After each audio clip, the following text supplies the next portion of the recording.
Hey tech friends, welcome back into a tutorial. In this video, we are going to learn how to delete chart and account on a DeepSeek. So in this, I will guide you one of the easiest and step-by-step process to delete chart and account on a DeepSeek. So let's dive into our video. First of all, open your DeepSeek application on mobile device. And before that, make sure you will be logged in that. Now you can see I already opened that application on mobile device. Now you have to tap on that to horizontal line on the top on left side. So inside that, now you can see your profile icon, tap on that profile one.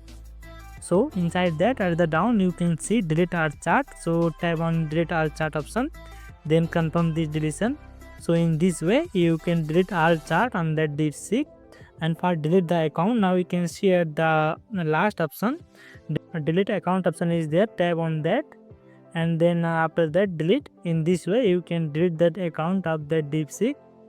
So in this way you can delete both the chart and the account on a DeepSeek. So if you like this video helpful, please don't forget to like, subscribe and comment below. Thanks for watching this video.